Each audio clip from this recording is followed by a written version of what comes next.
Bengali horror স্টোরিতে আজকের গল্প আমার একটু উপকার করো। ফ্ল্যাট বাড়ির আতঙ্ক। সুজয় ও নীলাদ্রি দুই বন্ধু, গ্রামের ছেলে। তাদের বন্ধুত্ব শুরু হয় কর্মক্ষেত্র থেকে। দুজনে কলকাতার এক সংবাদ বিভাগে কাজ করে। নীলাদ্রি ফটোগ্রাফার আর সুজয় লেখালেখির কাজ করে।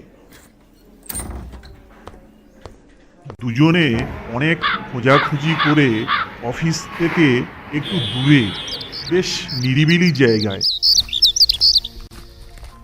একটা ফ্ল্যাট বাড়ি থাকার জন্য ভাড়া করে। অফিসের কাছাকাছি থাকতে চেয়েছিল, কিন্তু মাইনে কম, তাই বেশি পয়সা খরচ করে ঘর ভাড়া করতে পারবে না তারা। যাই হোক, এই বাড়িটা মন্দ না। দোতলা বাড়ি, একেবারে ফাঁকাই পড়ে আছে। বাড়ির মালিক সদানন্দবাবু কয়েকটা ফ্ল্যাট পরে তার পরিবার নিয়ে থাকেন। প্রতিদিন সকালে হাঁটতে বেরিয়ে সদানন্দবাবু তাদের খোঁজ নিয়ে যান। একদিন সকালে সুজয় কথায় কথায় জিজ্ঞাসা করলো, এত বড় বাড়ি থাকতে আপনি অন্য ফ্ল্যাটে থাকেন কেন? আসলে এই ফ্ল্যাটটা আমার দাদার।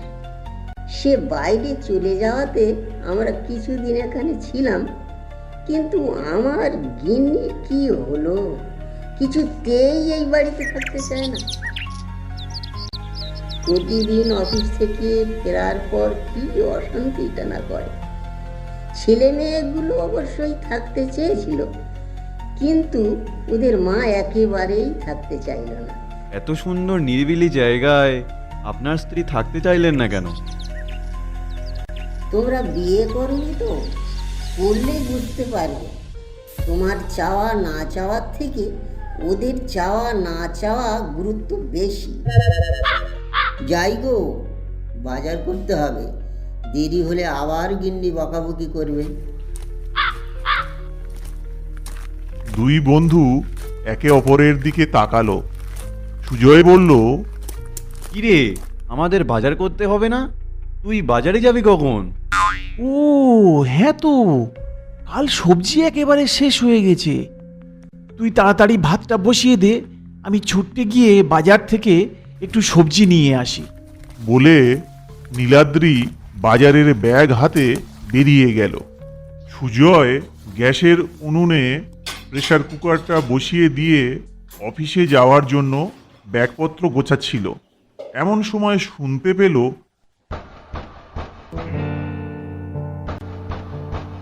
দরজায় কে যেন ঠক ঠক করে আওয়াজ করছে। বাইরে এসে দেখল কেউ নেই। আবার ঘরের মধ্যে এসে শুনতে পেল একইভাবে ঠক ঠক করে দরজায় আওয়াজ হচ্ছে। ভালো করে কান পেতে শুনে মনে হলো দোতলার কোনো ঘর থেকে আসছে। এবার সে সিঁড়ির দরজা খুলে দোতলায় উঠে এলো। এবারে আওয়াজটা স্পষ্ট, কোণের ঘরের দরজা থেকে আওয়াজটা আসছে, কিন্তু ঘরের কাছাকাছি যেতেই আওয়াজটা বন্ধ হয়ে গেল। সুজয় কিছুক্ষণ দাঁড়িয়ে অপেক্ষা করলো, কিন্তু কোনো আওয়াজ নেই। হঠাৎ কুকারে সিটির আওয়াজ পেয়ে সুজয় তাড়াতাড়ি নিচে নেমে এলো।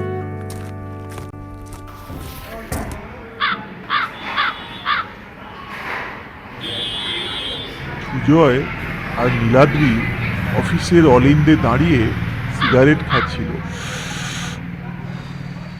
সিগারেটের ছাইটা ঝেড়ে ফেলে সুজয় বলল, জানিস তো, তুই বাজারে চলে যাওয়ার পর দোতলার বন্ধ ঘরের ভিতর থেকে কেউ যেন দরজায় ধাক্কা দিচ্ছিল। সে কি রে, কে ধাক্কা দিচ্ছিল?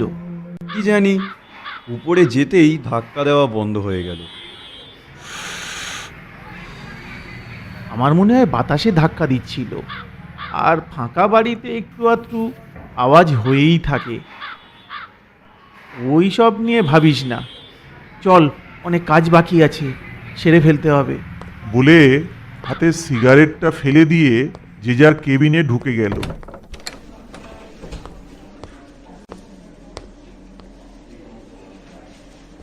রাত 8টার সময় নীলাদ্রি এসে বলল, শোন না, তুই আজ বাড়ি চলে যাস, আমার কাজ শেষ হতে দেরি হবে। সে কি, আজ আবার কি হলো? আরে আজকের একটা ফটোগ্রাফারদের জেনারেল মিটিং আছে। বলে নীলাদ্রি চলে গেল। সুজয় রাস্তায় বেরিয়ে দেখল বিদ্যুৎ চমকাচ্ছে।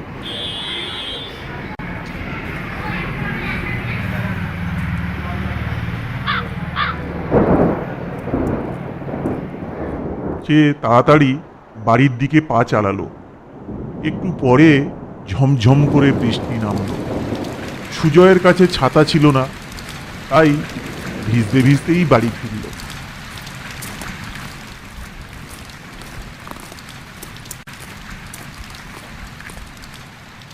ভিজে জামা কাপড় ছেড়ে মাথা মুছতে মুছতে কয়েকবার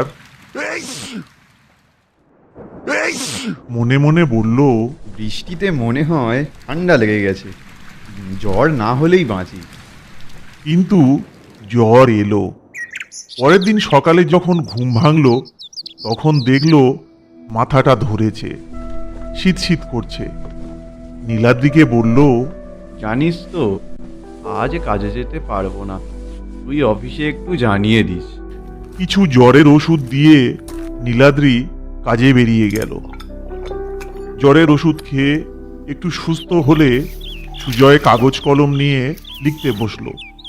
এমন সময় নীলাদ্রির ফোন এলো। কিরে, কতবার ফোন করছি, তুলছিস না কেন? এই একটু লেখালেখি করছিলাম, তাই খেয়াল করিনি হয়তো।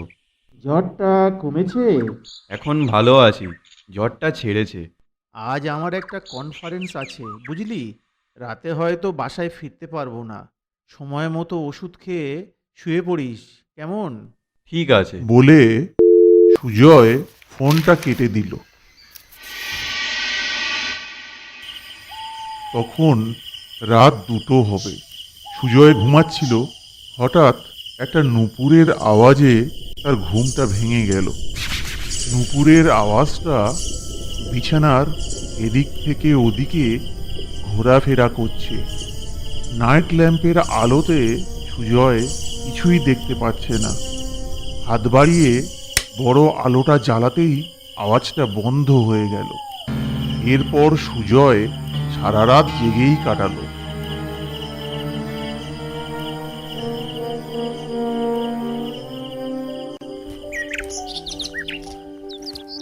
পরের দিন নীলাদ্রি বাড়ি এলে তাকে রাতে যা ঘটেছে সব বলল। নীলাদ্রি একগাল হেসে, মনে হয় কোনো প্রেত রমণী, বুঝলি, অভিসারে তোর সাথে মনের কথা বলতে এসছিল। তুই এমন বেরসিক, ফস করে আলোটা জ্বালিয়ে দিলি। মনের কথা জানানোর আর লোক পেল না।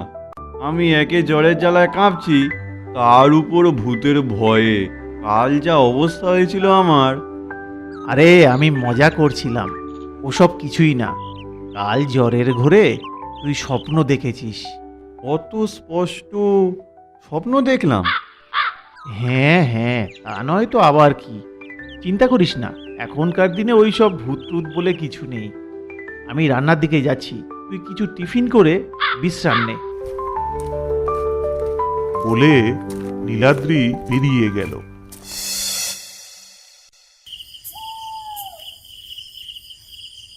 এক দুদিন পর মাঝরাতে হঠাৎ কান্নার আওয়াজে দুজনার ঘুম ভেঙে যায়।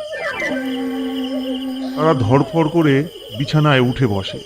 নাইট ল্যাম্পের অল্প আলোতে দেখলো ঘরের কোণে একটা মেয়ে হাঁটু মুড়ে বসে ফুপিয়ে ফুপিয়ে কাঁদছে।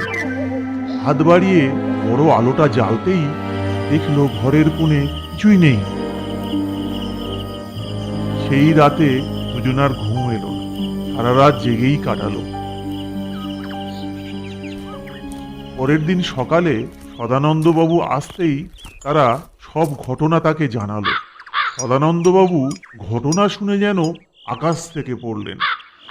আমার বাড়িতে ভূত? এ হতেই পারে না। এই কলকাতার বুকে ভূত আসবে কোথা থেকে? তোমরা স্বপ্ন দেখছো? আরে না না, আমরা দুজনেই দেখেছি। একটা মেয়ে ঘরের কোণে বসে কাঁদছে, আলো জ্বালতেই ভ্যানিশ হয়ে গেল। কাল রাতে তোমরা নেশা ভাঙ করনি তো? নেশার ঘোরে ওই রকম হয়। বলে গজগজ করতে করতে সদানন্দবাবু বেরিয়ে গেলেন। নীলাদ্রি সুজয়ের দিকে ঘাড় ঘুরিয়ে বলল, নিশ্চয় কোনো গণ্ডগোল আছে। সদানন্দবাবু আমাদের কাছে কিছু লুকানোর চেষ্টা করছেন মনে হয়। যাই হোক, চল এখন কাজে বেরুতে হবে, পরে দেখছি কি করা যায়। পরের দিন রাতে তারা জেগেই ছিল। রাত গভীর হলে দুজনে শুনতে পেল একটা মেয়ে ফুঁপিয়ে ফুঁপিয়ে কাঁদছে। তবে এবার আওয়াজটা আসছে ঘরের বাইরে থেকে। দুজনে ধড়ফড় করে বিছানা থেকে নেমে পড়ল। ভালো করে কান পেতে শুনে বুঝলো আওয়াজটা আসছে দোতলার কোনো ঘর থেকে। হাতে একটা টর্চ নিয়ে দুজনে ধীরে ধীরে দোতলায় উঠে এলো। এখানে কান্নার আওয়াজটা আরো স্পষ্ট। সেই কোণের ঘরটা থেকে আওয়াজটা আসছে। দুজনে দরজার সামনে গিয়ে দাঁড়াতেই আওয়াজ বন্ধ হয়ে গেল। নীলাদ্রি সুজয়ের হাতে টর্চটা দিয়ে দরজায় সজোরে ধাক্কা দিল। কয়েকবার ধাক্কা খেয়ে দরজার একটা পাল্লা খুলে গেল। ঘরের ভিতর ঢুকে আলো ফেলে দেখলো পুরানো আসবাব আর মাকড়সার জালে ঘরটা ভর্তি। টেবিলের উপর রাখা বাক্সটার কাছে যেতেই একটা মোটা গন্ধ নাকে এলো। নীলাদ্রি বাক্সের ডালাটা খুলতেই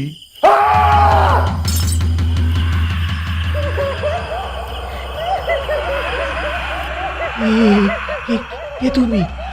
হাসছো কেন? আমার কঙ্কালটা দেখে এমন ভাবে ভয় পেলে যে হাসি চাপতে আমার একটা উপকার করো, তাতে তোমাদের লাভ হবে। কিসের লাভ? দেখতেই তো পাচ্ছো, এই বাড়ির মালিক আমাকে কেমন ভাবে মেরেছে। দেহটাও সৎকার হয়নি, ও একটা মুক্তিও পাচ্ছে না।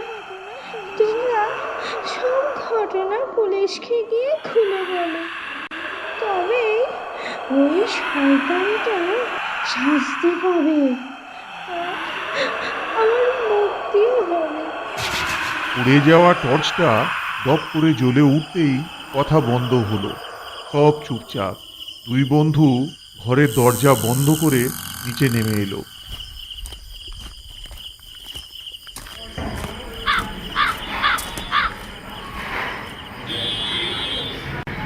পরের দিন থানায় গিয়ে সব ঘটনা পুলিশকে জানালো। তাদের পেপারে বড় বড় হরফে ছাপা হলো, বন্ধ ফ্ল্যাট থেকে কঙ্কাল উদ্ধার। এই একটা খবরে পুরো শহর চাঙ্গা হয়ে উঠল। সব জায়গায় গুঞ্জন শোনা যাচ্ছে। পুলিশও তৎপর হয়ে সদানন্দবাবু আর তার দাদাকে গ্রেপ্তার করল। পুলিশের জেরার মুখে সদানন্দবাবু বললেন, আমি কিছু জানি না স্যার, আমাকে ছেড়ে দিন। এই বাড়িটা দাদার। তবে পুলিশের জেরায় সদানন্দবাবুর দাদা স্বীকার করলেন তিনি খুনটা করেছেন।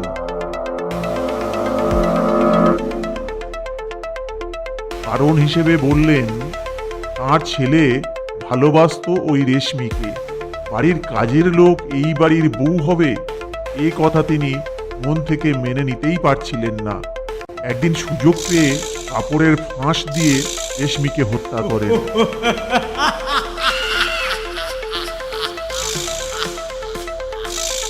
তারপর লাশটা বাক্স বন্দি করে ওই ঘরে রেখে সপরিবারে এই বাড়ি ছেড়ে চলে যান। এই ঘটনায় ফটোগ্রাফার ও রাইটার হিসাবে দুজন বেশ জনপ্রিয় হয়ে উঠল। অফিসে তাদের প্রমোশন হলো, এক ধাক্কায় ডবল মাইনে। অফিসের পার্টি ছিল, সেটা শেষ করে বাসায় ফিরতে অনেক রাত হয়ে গেল। ঘরে ঢুকতে যাবে এমন সময় কি আমি আমি বলেছিলাম না তোমাদের লাভ হবে? কি লাভ হয়েছে তো? Thank you Reshmi, thank you, তোমাকে অনেক ধন্যবাদ। তবে এটাকে কি বলে জানো তো? কারো পৌষ মাস, কারো সর্বনাশ। তোমার মৃত্যুর খবরটা করাতে আমাদের প্রমোশন হয়েছে, কিন্তু বিশ্বাস করো এইভাবে আমরা প্রমোশন চাই না। সেটা ঠিক, কিন্তু তোমাদের জন্য আমার আত্মার মুক্তি পেল, এটাই বা কম কি? তোমরা দুই বন্ধু খুব ভালো থেকো, আমি আসি। তোমরা দুই বন্ধু